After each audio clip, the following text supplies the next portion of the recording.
قرآن مجید کی سب سے بڑی حجم کے اعتبار سے سورت ہے جو 40 آیات پر 40 رکوعات پر مشتمل ہے، اور یہ مدینہ المنورہ میں حضور علیہ السلام کے قلب اطہر پر نازل ہوئی، اور اس سورت کا آغاز حروف مقطعات سے کیا جا رہا ہے۔ حروف مقطعات وہ ہوتے ہیں کہ جن کی تعویل اللہ کے علاوہ کوئی نہیں جانتا، لا یعلم تاویلہ الا اللہ، اس کی تعویل اللہ ہی جانتا ہے، اس کا رسول ہی جانتا ہے۔ ہاں علماء نے اس پر گفتگو کی ہے، الف سے مراد اللہ، لام سے مراد جبریل امین، اور میم سے مراد مصطفیٰ کریم صلی اللہ علیہ وسلم کی ذات ستودہ صفات۔ ویسے یہاں ایک خوبصورت بات لکھی ہے شاہ عبدالعزیز محدث دہلوی نے، وہ فرماتے ہیں الف سے مراد اللہ بات تو سمجھ میں آتی ہے، اور میم سے مراد محمد صلی اللہ علیہ وآلہ وسلم یہ بات بھی سمجھ میں آتی ہے، تو جبریل تو جیم سے ہوتا ہے، لام سے تو نہیں ہوتا۔ تو یہ جو علماء فرماتے ہیں الف سے مراد اللہ ہے، لام سے مراد جبریل ہے، میم سے مراد محمد صلی اللہ علیہ وآلہ وسلم ہے، تو یہ باقی دو چیزیں تو سمجھ میں آ گئیں، لیکن جبریل تو جیم سے ہوتا ہے، لام سے تو نہیں ہوتا۔ تو پھر خود فرماتے ہیں کہ عرب میں چونکہ غلام و آقا کا ماجرا تھا، تو جب وہ اس طرح لکھتے تھے تو جو آقا کا نام تھا اس کا پہلا حرف لکھتے تھے، غلام کے نام کا آخری حرف لکھتے تھے، تو گویا جبریل کو جیم سے نہیں لکھا، لام سے لکھا ہے، قرآن کھولتے ہی پتا چل جائے کہ جبریل میرے نبی کے در کا نوکر ہے۔ تو یہاں یہ فکر کہ جبریل استاد تھا، معلم تھا اور حضور شاگرد تھے، اس کی نفی قرآن کھولتے ہی ہو گئے، اس کو جیم سے نہیں لکھا گیا، اس کو لام سے لکھا گیا ہے۔ تو کہا الف لام میم ذالک الکتاب لا ریب فیہ، یہ وہ بابرکت بلند رتبہ کتاب قرآن مجید ہے جس میں کوئی شک نہیں، دنیا کی کوئی کتاب آپ کو نہیں ملے گی، بڑے سے بڑا مصنف بھی، جو بڑا کہنا مشق مصنف ہو، وہ بھی کتاب لکھنے کے بعد کتاب کے شروع میں، آغاز میں یا اس کے آخر پہ لکھتا ہے کہ اس میں کسی قسم کی کوئی کمی کوتاہی پائیں، کوئی سکم پائیں تو مجھے آگاہ کر دیں تاکہ آئندہ ایڈیشن میں اس کی اصلاح کی جا سکے۔ تو بڑے سے بڑا مصنف بھی یہ دعویٰ نہیں کر سکتا کہ میری کتاب اغلاط سے پاک ہے، یہ واحد قرآن ہے، قرآن کھولتے ہی پہلے دعویٰ ہے اس میں کوئی شک ہے ہی نہیں ہے، اور یہ صرف قرآن مجید کا اعزاز ہے۔ امام شافعی علیہ رحمہ نے ایک جز لکھا اور پھر اپنے شاگرد کو کہا کہ میرے سامنے اس کو پڑھو، تو انہوں نے جب پڑھا تو اس کی کئی غلطیوں پر متنبہ ہوئے، تو کہا اس کو یوں بدل دو، اس کو یوں بدل دو، یوں بدل دو۔ پھر دوسرے دن فرمایا کہ اب تبدیلی کے بعد دوبارہ پڑھو، تو جب دوبارہ آپ کے سامنے وہ کتاب پڑھی گئی تو امام شافعی فرمانے لگے کہ اس لفظ کی جگہ یہ لفظ ہوتا تو زیادہ اچھا تھا، یہاں سے تبدیلی کرو، یہاں سے تبدیلی کرو، یہاں سے تبدیلی کرو۔ تو اس نے تبدیلی کی، تو اگلے دن جب پھر پڑھی گئی تو پھر نئی غلطیوں پر آپ آگاہ ہوئے۔ کہتے ہیں وہ کتاب امام شافعی کے سامنے 70 مرتبہ پڑھی گئی، اور ہر بار کسی نئی غلطی سے آگاہ ہوتے، کہ جب اتنی مرتبہ پڑھی جا چکی تو امام شافعی اپنے شاگرد سے کہنے لگے داؤ اسے چھوڑ دے، یہ حق شافعی کی کتاب کو نہیں ہے کہ اس میں کوئی شک نہ ہو، اس میں کوئی غلطی نہ ہو اور امکان نہ ہو، یہ حق صرف اللہ کی کتاب قرآن مجید کو ہی حاصل ہے، کہ یہ کتاب کھولتے ہی یہ دعویٰ موجود ہے کہ اس میں کوئی شک نہیں ہے، لا ریب فیہ۔ تو یہاں لا نفی جنس کے لیے ہے کہ یعنی مطلق کوئی بھی اس کے اندر شک ہے ہی نہیں، نفس کتاب میں کوئی شک نہیں، اگر کسی کے ذہن میں شک ہو وہ ایک امر آخر ہے، اور وہ آگے چل کے سورہ بقرہ میں ارشاد فرمایا گیا کہ جو ہم نے اپنے عبد خاص پہ اتارا اس میں اگر تمہیں شک ہے تو اس کی مثل ایک صورت لا کے دکھاؤ۔ تو کسی کے نفس میں شک ہو، کسی کے ذہن میں تردد ہو، وہ ایک امر آخر ہے۔ نفس کتاب کے اندر لا ریب فیہ مطلق نفی کر دی گئی، جنسیت جنس کی نفی کر دی گئی کہ شک نام کی چیز ہی اس کتاب میں نہیں۔ اتنی مبرہ، اتنی پاکیزہ اور اتنی خوبصورت کتاب ہے کہ یہاں شک نہیں ہے۔ ہدی للمتقین، اور یہ کتاب ہدایت ہے ڈر والوں کے لیے۔ جو متقی ہے، تقوی کا لفظ جو ہے وہ قرآن مجید میں تقریباً 33 دفعہ موجود ہے، اور یہ لفظ ایسا ہے جس سے ہر دینیات کا طالب علم اچھی طرح سے آشنا ہے۔ ہم نے جو ہی ہوش سنبھالا ہے ہم تقوی کے لفظ سے جو ہے وہ آگاہ ہیں، اور ہمیں تقوی کا جو ہے وہ ایک سطحی سا مفہوم بھی اچھی طرح سے ازبر ہے کہ تقوی سے مراد کیا ہے۔ تو اس پر علماء نے بہت کچھ لکھا بھی ہے، اور یہ قرآن مجید کا اہم موضوع بھی ہے، اور تقوی کا حاصل ہونا یہ مومن کی زندگی کا مقصود بھی ہے۔ تو اس تقوی کو سمجھ لینا چاہیے کہ یہ تقوی کیا ہے، اور تقوی کے حاملین ہی متقی کہلاتے ہیں، تو متقیوں کے لیے یہ کتاب سراپا ہدایت ہے۔ تو اس پر اہل علم نے بہت کچھ لکھا۔ کسی نے کہا کہ نیکنے کے بعد جو طبیعت کے اندر ایک تذبذب ہوتا ہے کہ میری نیکی قبول ہوئی ہے یا نہیں ہوئی، تو اس کا نام تقوی ہے۔ نیکی کرنے کے بعد بھی ڈرتا رہے، اور یہ حضرت شیخ جہانگیر سمنانی علیہ رحمہ کا قول ہے، اور اس کی تائید میں حضرت علی المرتضی رضی اللہ تعالی عنہ سے مروی ایک روایت بھی موجود ہے کہ نیکی کرنے کے بعد بھی انسان ڈرتا رہے کہ پتہ نہیں میری نیکی بھی قبول ہوئی ہے کہ نہیں۔ اور اگر اس پر عمل دیکھنا ہو تو وہ سیدنا فاروق اعظم کا عمل موجود ہے کہ عید کے دن رو رہے تھے، تو کسی نے پوچھا کہ حضرت آج تو خوشیوں بھرا دن ہے، تو کہا مجھے نہیں پتا میرے روزے قبول ہوئے ہیں یا کہ نہیں ہوئے، میں مقبولین میں سے ہوں یا مطرودین میں سے۔ تو یہ ہے نیکی کرنے کے بعد بھی ایک کھٹکا رہے، ڈر رہے کہ پتہ نہیں میری نیکی قبول ہے کہ نہیں، چونکہ جو گناہ ہوتا ہے وہ کنفرم ہے کہ گناہ ہے۔ تو نیکی میں تھوڑا سا فرق نیت کا آ گیا، تو یوں کہ یہ بڑی حساسیت ہے اس معاملے کے اندر۔ وہ کیا اقبال نے کہا تھا، براہیمی نظر لیکن بڑی مشکل سے ملتی ہے، ہوس چھپ چھپ کے سینوں میں بنا لیتی ہے تصویریں۔ تو یہ بڑی باریک سی چالیں ہوتی ہیں، ریا کی بھی، عجب کی بھی، اور بہت ساری چالیں جو عمل کو برباد کر دیتی ہیں۔ اس لیے جو ہے وہ نیکی کرنے کے بعد بھی وہ جو طبیعت کے اندر بے چینی ہوتی ہے کہ پتہ نہیں میری نیکی قبول ہوئی ہے یا کہ نہیں، تو اس کو تقویٰ کہتے ہیں۔ تقوی کے بارے میں یہ بھی کہا گیا کہ گناہ سے قلبی نفرت اور نیکی کی طرف قلبی رغبت کا نام تقوی ہے۔ لیکن میرے خیال میں تقوی کے حوالے سے بہت اچھا حضرت کعب بن احبار سے مروی ہے، جب حضرت عمر رضی اللہ تعالیٰ عنہ نے ان سے پوچھا کہ تم پچھلی کتابوں کے عالم بھی ہو اور قرآن بھی پڑھا ہے، تم بتاؤ کہ تقوی کیا ہے۔ یہ کعب احبار نے حضور کا زمانہ پایا ہے، لیکن زمانہ رسالت مآب صلی اللہ علیہ وسلم میں اسلام قبول نہیں کیا۔ حضور علیہ السلام کے وصال کے بعد انہوں نے اسلام قبول کیا، تو گویا وہ حضور کی زیارت تو انہوں نے کی ہے لیکن صحابی نہیں بنے، تو اس لیے تابعین میں سے ہیں، لیکن پچھلی کتابوں کے عالم تھے، اور پھر جب اسلام کو پڑھا تو پھر اسلام کے بھی عالم ہوئے۔ تو یہ بڑے اہم شخص تھے اس اعتبار سے، اور صحابہ ان سے کچھ امور کے اندر رجوع کرتے تھے۔ تو حضرت عمر نے ان سے پوچھا کہ تم نے پچھلی کتابوں کو بھی پڑھا ہے اور اسلام کو بھی پڑھا ہے، تو تم بتاؤ کہ تقوی کیا ہے۔ تو کعب احبار نے سوال کرنے پر حضرت عمر سے کہا کہ کبھی آپ ایسی وادی سے گزرے ہیں جہاں خاردار جھاڑیاں ہوں؟ تو حضرت عمر نے کہا ہاں کئی مرتبہ گزرا ہوں۔ تو کہا کہ پھر تم نے کیا کیا؟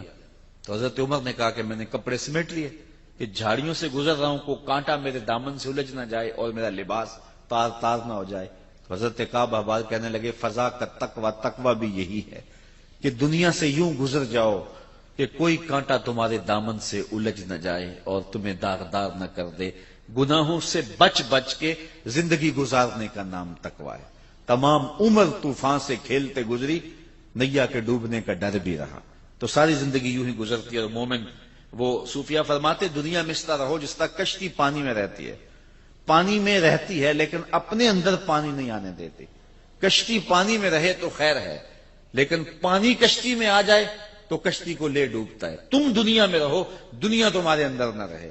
تو اگر بندہ دنیا میں رہے تو خیر ہے، لیکن دنیا بندے کے اندر اتر آئے تو ابو نعیم الاصفہانی کا فتویٰ سنیے، حلیہ میں لکھتے ہیں من نظر الی الدنیا نظر العب اخرج اللہ تعالی من قلبہ نور الیقین والزہد۔ جو دنیا کو محبت کی نظر سے دیکھتا بھی ہے، اللہ اس کے دل سے زہد اور تقوی کے نور کو کھینچ لیتا ہے، تو اس کے پلے کچھ رہتا نہیں ہے۔ اس لیے ہمارا مقصود رضا الہی ہے، اور اسی کے لیے ہمیں کوشش ہونی چاہیے، اور اس کے لیے ہم اپنے تزکیے کی طرف متوجہ ہوں۔ سویر سے لے کر شام تک جب ہمارا وظیفہ ہی دنیا بن جائے گی تو ہمارا اندر باطن لٹ جائے گا، بے چینی، اضطراب اور بے سکونی پھر وہ کبھی بھی نہیں مٹنے پائے گی۔ اس کے ہم بڑے مداوے کریں گے، لیکن اصل جب دنیا کی محبت دلوں میں راسخ ہو جاتی ہے تو پھر جو ہے وہ یہ دل بنایا ہی اللہ تعالیٰ نے اپنی یاد کے لیے ہے، اور وہ گوارا نہیں کرتا اس کے اندر کسی اور کی محبت ہو۔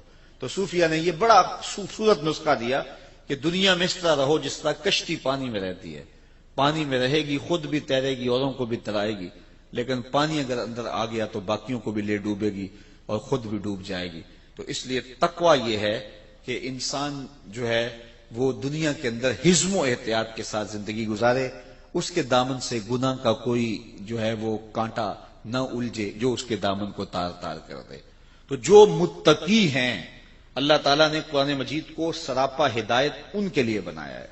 یہاں قرآن مجید جو ہدایت ہے اس کے لیے لفظ مصدر استعمال کیا، ہدن مصدر استعمال کیا گیا، تو مصدر کا استعمال کرنا اس کے معنی کی کثرت کو بیان کرنا مقصود ہے کہ یعنی سراپا ہدایت ہے، سراسر ہدایت ہے ان کے لیے جو متقی ہیں۔ اب متقی کون ہیں ان کی کچھ صفات کا یہاں ذکر کر دیا تاکہ لوگوں کے لیے سمجھنا آسان ہو کہ تقوی کا حصول جو کہ مقصود ہے ایک مومن کی زندگی کا، وہ کیسے حاصل کیا جائے تقوی۔ تو اس کی پہلی شکل یہ بیان کی، الذین یؤمنون بالغیب، وہ جو بن دیکھے مانتے ہیں، یعنی متقی وہ ہیں کہ جن کا ایمان بن دیکھے ہے۔ دیکھ کر کے مان لینا یہ کمال نہیں ہوتا۔ وہ تو آپ جانتے ہیں کہ جب ڈوب رہا تھا فرعون تو اس نے اس وقت کہا تھا آمنت برب موسیٰ، میں موسیٰ کے رب کو مان گیا، لیکن اس کا یہ ماننا معتبر نہ ہوا۔ تو ایمان جو ہے وہ بالغیب ہے، بن دیکھے جو چیز مان لی جائے، تصدیق کر لی جائے جس چیز کی، تو اس کو ایمان کہا جاتا ہے۔ تو یہ پہلا وصف بیان کیا گیا متقیوں کا کہ جو بن دیکھے مانتے ہیں، اور ایمان نام ہی بن دیکھے ماننے کا ہے۔ مجھے پھر وہ بہلول یاد آ گیا، یہ مجذوب تھا اور سڑک کے کنارے بہلول بیٹھ کے اپنے پاؤں پر مٹی کے گھروندے بناتا تھا اور انہیں مسمار کر دیتا تھا۔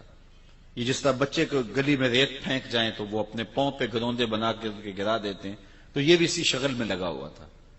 تو بادشاہ گزرا ہارون الرشید، اس نے دیکھا کہ بہلول بیٹھا ہے اور اپنے پاؤں پہ مٹی کے گھروندے بناتا ہے اور بعد میں مسمار کر دیتا ہے۔ تو بادشاہ نے مسکرا کے پوچھا بہلول کیا کر رہے ہو؟ اس نے کہا جنت کے محل بنا رہا ہوں۔ تو بادشاہ مسکرا کے گزر گیا، دیوانہ ہے، جنون کی باتیں کر رہا ہے۔ لیکن سادی بولے سادیا نزدیک رائے عاشقاں خلق مجنونند و مجنو عاقل است۔ کہتے ہیں کہ اگر عاشقوں سے رائے پوچھتے ہو تو اصل جو یار کے نام پہ سب کچھ وار دیتا ہے وہی تو عاقل ہوتا ہے۔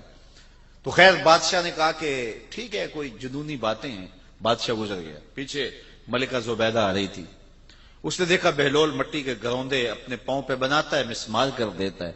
وہ بھی رک گئی، پوچھا بہلول کیا کر رہے ہو؟ کہا جنت کے محل بنا رہا ہوں۔ کہا بیچتے بھی ہو؟ کہاں بیچتا ہوں۔ کتنے کا؟ 10 روپے کا۔ اس نے 10 درہم یا دینار نکال کر کے دیے تجوری سے۔ تو بہلول نے وہ پیسے پکڑے اور دجلہ میں پھینک دیے اور ایک گھروندے کے گرد جو ہے وہ دائرہ کھینچ دیا، کہا یہ تمہارا ہوا۔ تو خیر ملکہ بھی چلی گئی، رات پڑی، بادشاہ سویا تو کیا منظر جاگتا ہے خواب میں کہ جنت ہے، خوبصورت محلات ہیں، ایک محل کے باہر لکھا ہے ملکہ زبیدہ۔ شوق ہوا کہ دیکھوں، آگے بڑھا تو خادم نے روک دیا، کہا یہ میری بیوی کا محل ہے۔ کہا جنت اور دنیا کے ضابطے الگ الگ ہیں، تم اجازت کے بغیر نہیں جا سکتے۔ اسی اثناء میں بادشاہ کی آنکھ کھل گئی۔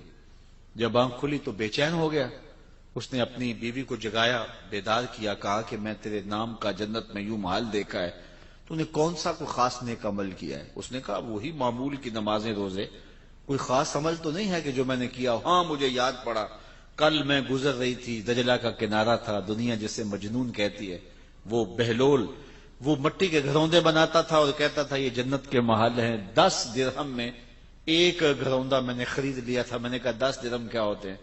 تو اس نے دائرہ کھینچ کے کہا تھا یہ جنت کا محل ہے، ہو نہ ہو یہ وہی محل کیوں نہ ہو۔ بادشاہ کہنے لگا سر پکڑ کے وہ تو مجھے بھی کہتا تھا لیکن میں دیوانے کی بات سمجھ کے گزر گیا۔ اگلے دن بادشاہ قصدن وہاں سے گزرا اور دل میں تھا کہ آج بہلول پھر اسی شغل میں مل جائے۔ تو بہلول واقعی مٹی کے گھروندے بنا رہا تھا اور پھر ہاتھوں سے مسمار کرتا چلا جا رہا تھا۔ تو ہارون الرشید رک کے کہنے لگا کہ بہلول کیا کر رہے ہو؟ اب دل دھڑک رہا ہے کہ کل والا جواب ہی ملے تو کیا خوب ہو۔ تو بہلول نے کہا جنت کے محل بنا رہا ہوں۔ بادشاہ کا دل تھوڑا سا سکون میں آیا تو کہا آپ بیچتے بھی ہو؟ کہا ہاں بیچنے کے لیے بنا رہا ہوں۔ کہا کتنے کا؟ کہا آدھی حکومت لگے گی۔ کہا کل تو 10 درہم کا میری بیوی نے خریدا، کہا اس کے لیے آج بھی 10 درہم کا ہے۔ تو کہا میرے لیے اتنا مہنگا کیوں؟ کہا تو دیکھ کے جو آیا ہے، الذین یؤمنون بالغیب، جو بن دیکھے سودے کرتے ہیں. تو کہا یہ تقوی والوں کی علامت ہے. اور یہاں میں آپ کی خوشی کے لیے حضور کا ایک فرمان بھی سناتا ہوں. حضور نے فرمایا طوبی لمن رآنی وآمن بی، اس شخص کو مبارک ہو جس نے مجھے دیکھا اور میرے اوپر ایمان لایا. چاند پھٹتے ہوئے دیکھا، سورج واپس آتے ہوئے دیکھا، کنکروں کو کلمے بولتے دیکھا، درختوں کو سلامیاں دیتے دیکھا. اس شخص کو مبارک ہو. وہ بدبخت ہے کہ کنکروں کو کلمے پڑھتے ہوئے دیکھ کر بھی نہیں مانے، لیکن تم نے مان لیا. کہا تمہیں تمہارے ایمان لانے کی میں ایک مبارک دیتا ہوں. طوبی لمن رآنی وآمن بی، اس شخص کو مبارک ہو جس نے مجھے دیکھا اور میرے اوپر ایمان لایا. وطوبی 7 مرات من لم یرانی وآمن بی، اور جنہوں نے مجھے دیکھا بھی نہیں ہوگا پھر بھی مانیں گے، ان کو 7 مبارک ہیں. الذین یؤمنون بالغیب، جو بن دیکھے سودے کرتے ہیں. اچھا یہاں ایک سوال کھڑا ہو جاتا ہے، اس کا جواب دینا چاہوں گا، اور اس میں بڑی باتیں ہیں کہ جب یہ ایمان ہوتا ہی بالغیب ہے تو پھر حضور علیہ السلام کو جن صحابہ نے مانا ہے تو حضور کو تو دیکھ کے مانا ہے، تو پھر حضور پر ایمان بالغیب تو نہ ہوا، حضور کو تو دیکھ کے ایمان لائے نا. تو ایمان ہے الذین یؤمنون بالغیب، وہ جو بن دیکھے مانتے ہیں. تو صحابہ نے تو حضور کو دیکھا، تو پھر حضور پر ایمان کس معنی میں ہوا؟ تو یہاں اگر آپ کی توجہ ہو تو 2 جملوں میں یہ بات کہنا چاہتا ہوں کہ انہوں نے حضور کو دیکھا، اس میں کوئی شک نہیں، لیکن حضور کے ہاتھوں کو دیکھنے کا نام ایمان لانا نہیں ہے.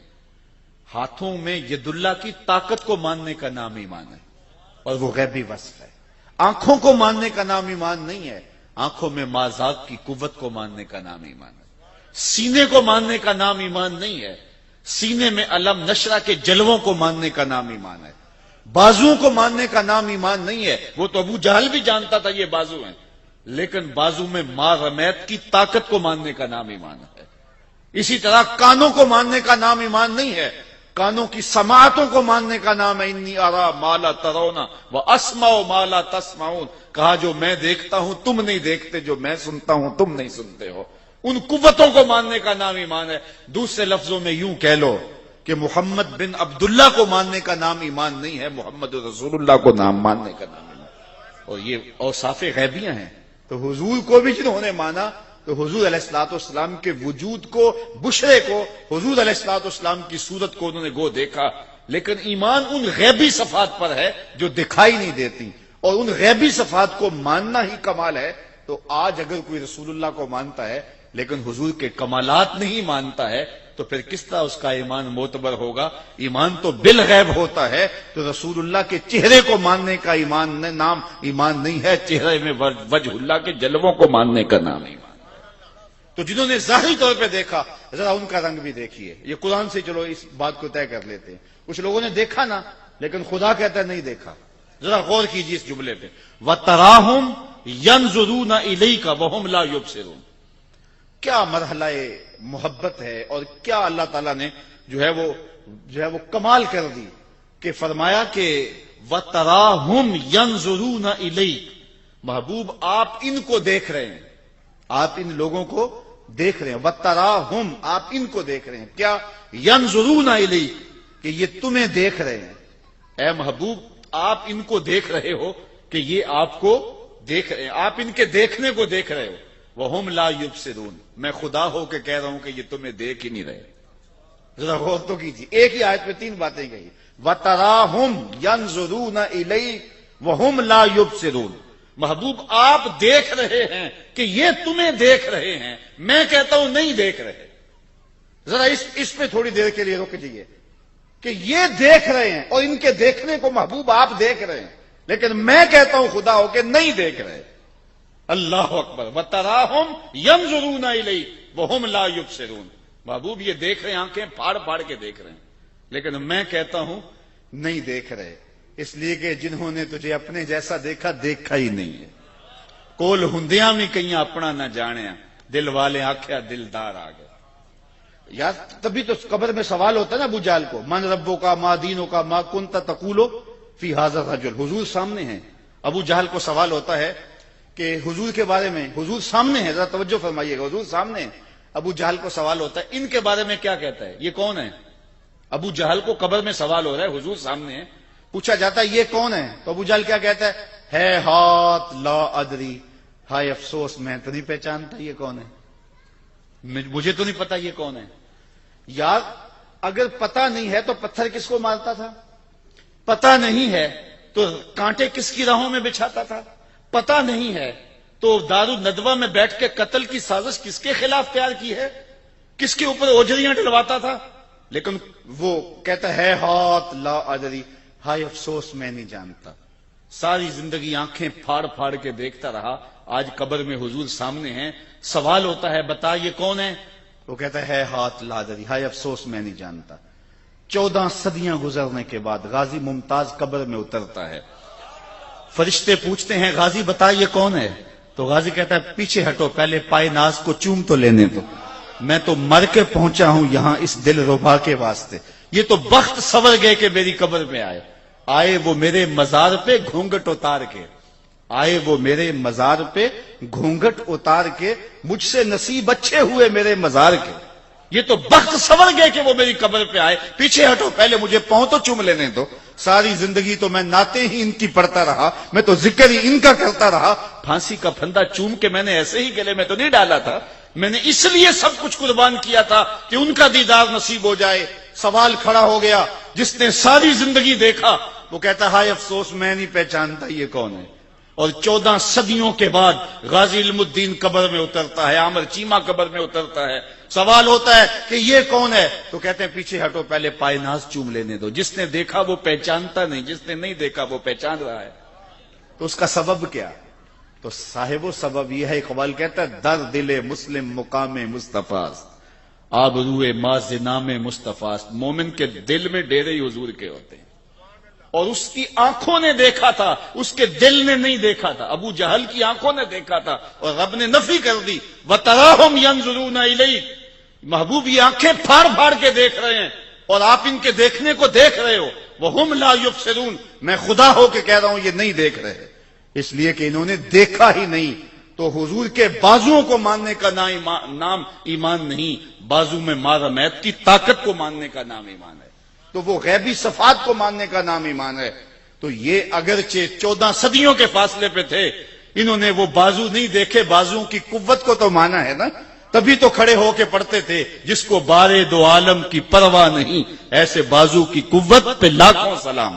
تو انہوں نے بازو نہیں دیکھے لیکن اس قوت کو مانا ہے، انہوں نے آنکھیں نہیں دیکھی لیکن آنکھوں کے کمال کو مانا ہے، انہوں نے سینہ نہیں دیکھا لیکن علم نشرہ کے جمال کو مانا ہے، انہوں نے ہونٹ نہیں دیکھے لیکن پتلی پتلی گلے قدس کی پتیاں، ان لبوں کی نزاکت پہ لاکھوں سلام کے ترانے تو پڑے ہیں۔ اس لیے ایمان جو ہے وہ بالغیب ماننے کو کہتے ہیں۔ تو ارشاد فرمایا متقین کی پہلی صفت یہ ہے الذین یؤمنون بالغیب، جو بن دیکھے مانتے ہیں۔ تو یہ کمال ہے، بن دیکھے ماننا، انڈٹھا سودا کرنا، اور وہ جو بھی کرے گا وہ بامراد ہوگا۔ چونکہ اگر آنکھوں سے انہوں نے دیکھا تو ان آنکھوں میں تو مٹی پڑ گئی قبر کی، اس وقت تو دل کی آنکھیں کھلی، تو دل کی آنکھوں نے دیکھا ہی نہیں تھا، تو دل کی آنکھوں نے دیکھا نہیں تھا تو اب وہ پہچان نہیں سکے، اور جو ہے وہ جن کی دل کی آنکھوں نے دیکھا تھا، ان آنکھوں نے گو نہیں دیکھا تھا، دل کی آنکھیں کھلی تو سامنے جلوے رسول کے نظر آئے۔ اس لیے ایمان جو ہے وہ بالغیب ایمان لانے کا نام ہے۔ آگے ارشاد فرمایا وَيُقِيمُونَ الصَّلَاةَ، اور وہ نماز قائم رکھیں۔ نماز یہ دوسری صفت ہے اہل تقوی کی، کہ ایک تو وہ بالغیب مانتے ہیں، ایمان بالغیب رکھتے ہیں، بن دیکھے سودے کرتے ہیں، اور دوسری بات کہ وہ اقامت صلاۃ کا فریضہ سر انجام دیتے ہیں، 5 گانہ نماز، یہ ان کا معمول زندگی، یہ متقیوں کی صفت ہے۔ پہلی صفت کا تعلق اعتقادات سے ہے، اب دوسری صفت کا تعلق جو ہے وہ عبادات سے ہے، اور عبادت بدنیہ سے ہے، کہ وہ 5 گانہ نماز شعار زندگی رکھتے ہیں، اقامت صلاۃ کا مفہوم اچھی طرح سمجھتے ہیں، اور ان کی پیشانیاں رب کے حضور جھکتی ہیں۔ کتنے خوش نصیب لوگ ہوتے ہیں جنہیں رب کے حضور سجدہ میسر ہوتا ہے، اور کتنا بدبخت شخص ہوتا ہے جسے رب کے حضور سجدے کی توفیق نہیں ملتی۔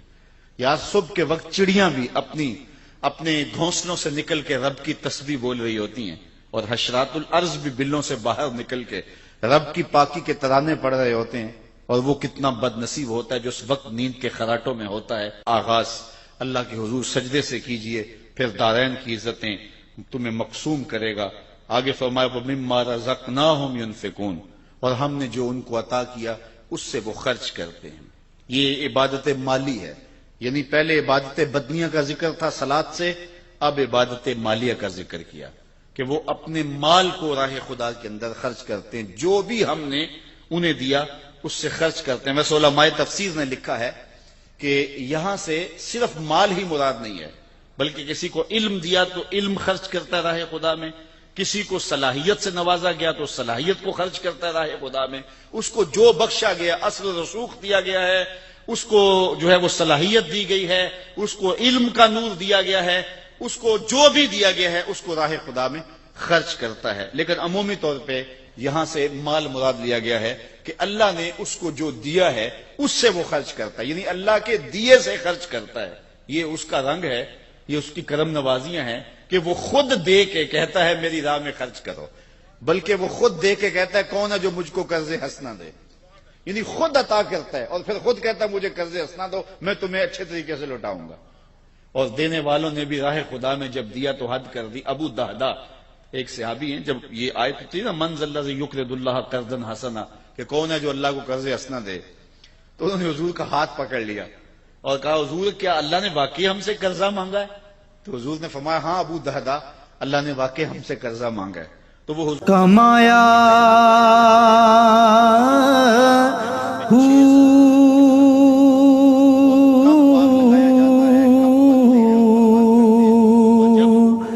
نام بھج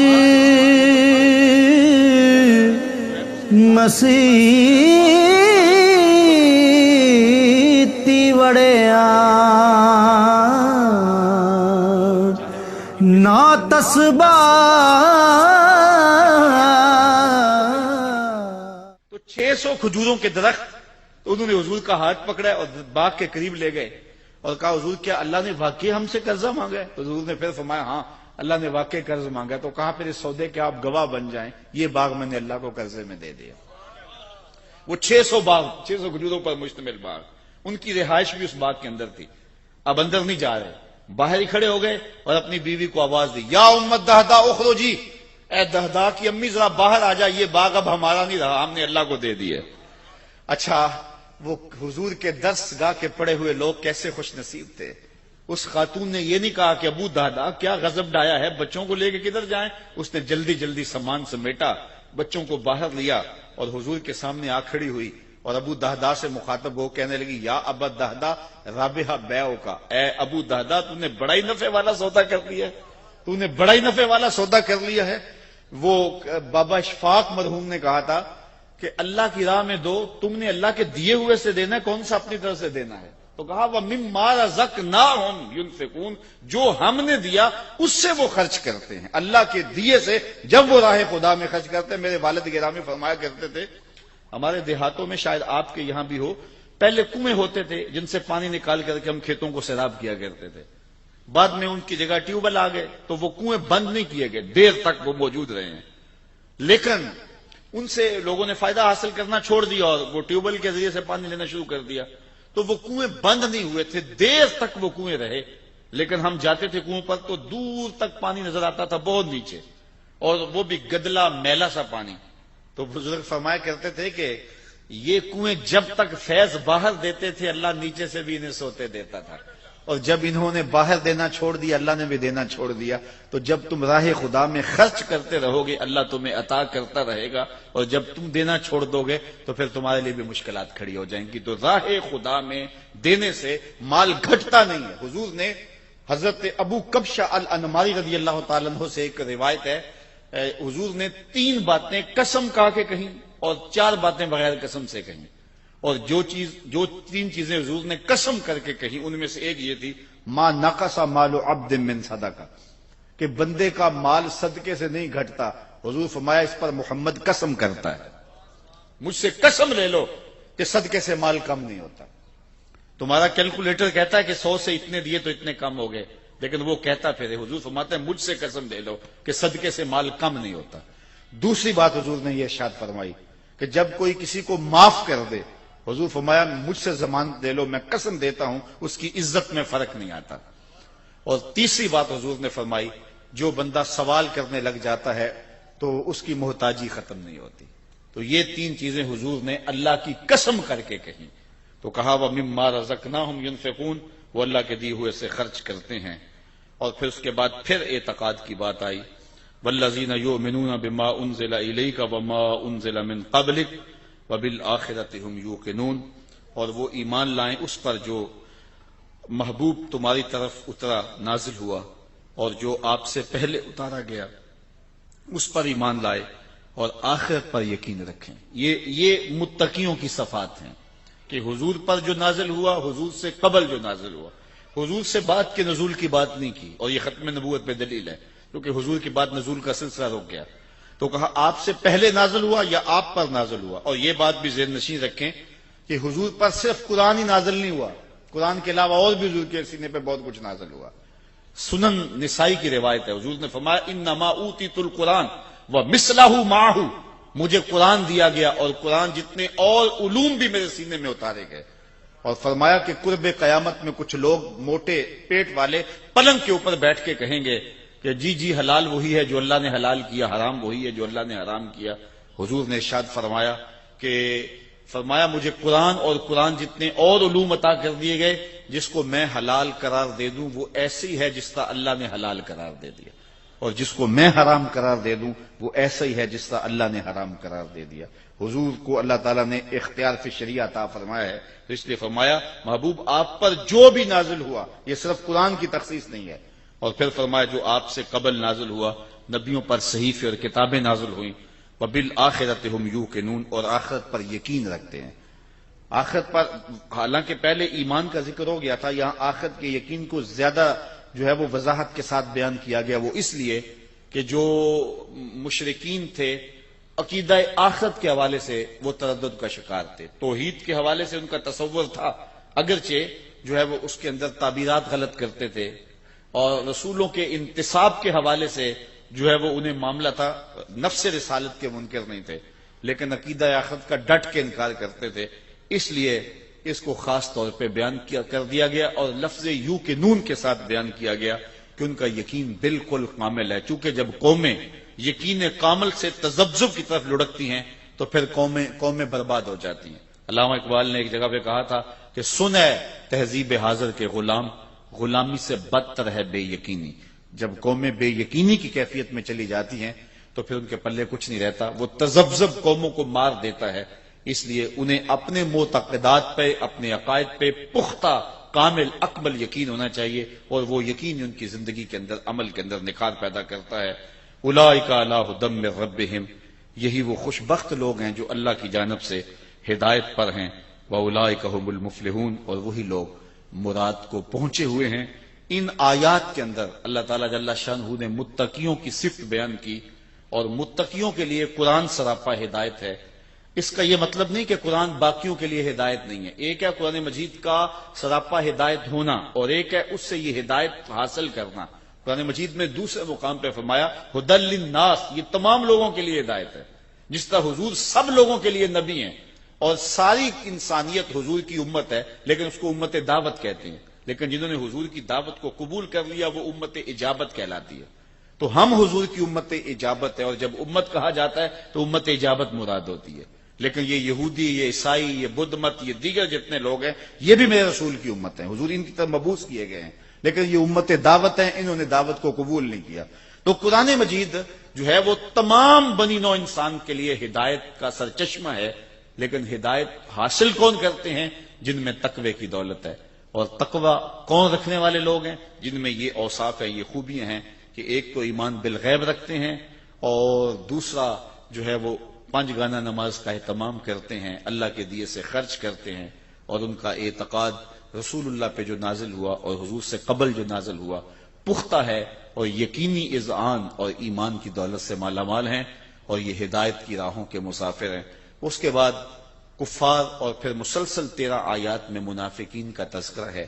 انشاءاللہ جب اگلے ماہ دوبارہ ہم اس موقع پہ حاضر ہوں گے تو منافقین کی کیا کرتوتیں تھیں اور وہ کس طرح اسلام کو نقصان پہنچانے کے لیے دن رات کوشاں رہتے تھے، مکر و فریب، دجل و تلبیسات کی کہانیاں کس طرح انہوں نے رقم کی، اور قیامت تک کے لیے جو ہے وہ ان کی کہانیاں محفوظ ہو گئیں اور دنیا کے سامنے رکھی جا رہی ہیں۔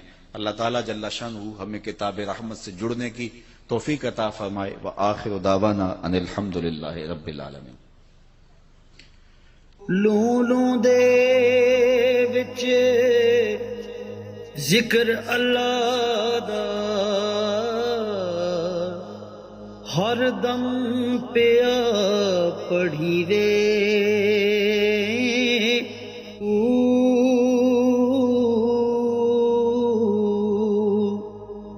ظاہر باطن این عیانی ہو پیا سنی وے۔